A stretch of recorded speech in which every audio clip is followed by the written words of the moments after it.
ஜிஎஸ்டியை போட்டு இங்க இருக்கக்கூடிய அத்தனை வியாபாரிகளையும் சித்திரவதை செய்து கொண்டிருக்கக்கூடிய ஆட்சி தான் பிஜேபியோடைய ஆட்சி.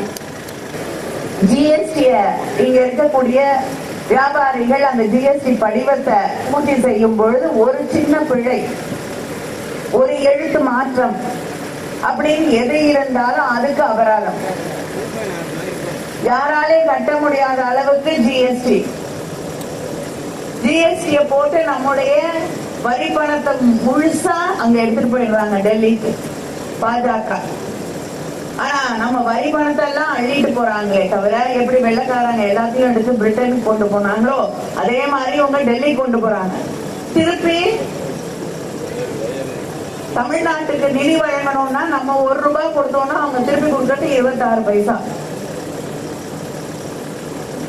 நிவாரணம், வெள்ள நிவாரணம் கேட்டா ஏன் பிச்சை கேட்கறீங்கிறாங்க நிதியமைச்சர். ஒரு வெள்ள நிவாரணம் வேணும்னா கூட தமிழ்நாட்டின் முதலமைச்சர் நீதிமன்றத்தை நாடி 37,000 கோடி எங்களுக்கு வெள்ள நிவாரணம் வேண்டும் என்று கேட்கக்கூடிய ஒரு நிலையை உருவாக்கி வச்சிருக்கிறது. நம்முடைய உரிமைகளை பறித்துக் கொண்டிருப்பது பிஜேபி. நமக்கு நிதி கிடையாது, நிவாரணம் கிடையாது. ஆனா எல்லா பணத்தையும் கொண்டு போய் அங்க வச்சுக்கிறாங்க.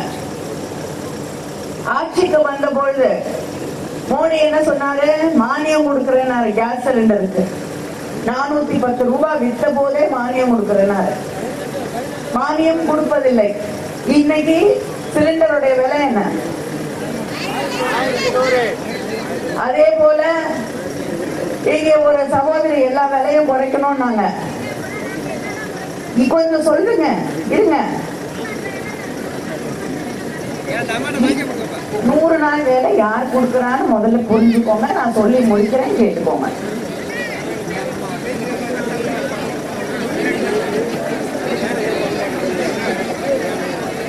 மற்றவங்க பேசுறதையும் கேட்டாதான் நமக்கு நம்ம கேள்விக்கு பதில் கிடைக்கும்.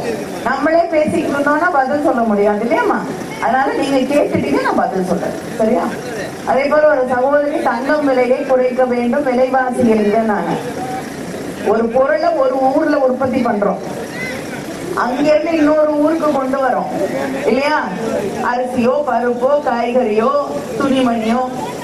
பெட்ரோல் விலை ஏறிக்கிட்டே போச்சு, டீசல் விலை ஏறிக்கிட்டே போச்சுன்னா லாரியிலயோ வண்டியிலயோ வச்சுதானே எடுத்துட்டு வரணும், கரெக்டா?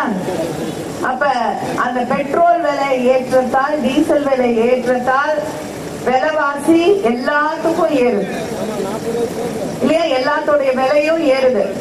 இந்த டீசல் விலை, கேஸ் விலை, பெட்ரோல் விலை, தங்கம் விலை எல்லாத்தையும் ஏற்றுறது அங்க இருக்கக்கூடிய பிஜேபி.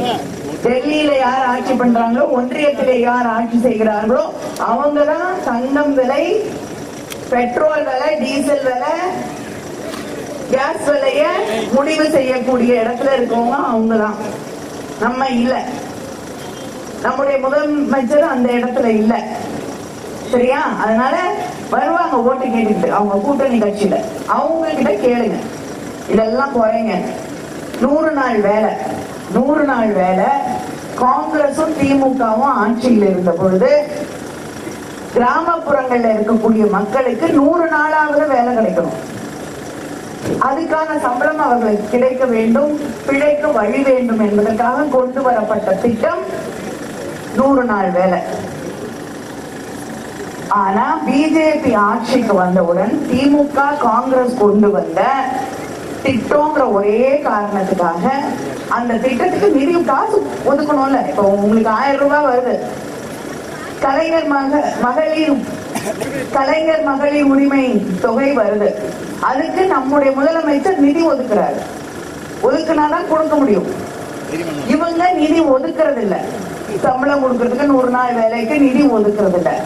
நிதி ஒதுக்கலன்னா எப்படி வேலை கொடுக்க முடியும், எப்படி சம்பளம் கொடுக்க முடியும்? இதை கேட்டதற்கு தேவைன்னா ஒதுக்குவோம் நாங்க. ஆனா இன்னைக்கு வரைக்கும் நிதி ஒதுக்கல. நரேந்திர மோடியும் ஒதுக்கல, நிதி அமைச்சர் நிர்மலா சீதாராமனும் ஒதுக்கல, அந்த ஆட்சியில இருக்கக்கூடிய யாரும் ஒதுக்கவில்லை பிஜேபி. செய்திகளை உடனுக்குடனும் துல்லியமாகவும் தெரிந்து கொள்ள சப்ஸ்கிரைப் பண்ணுங்க.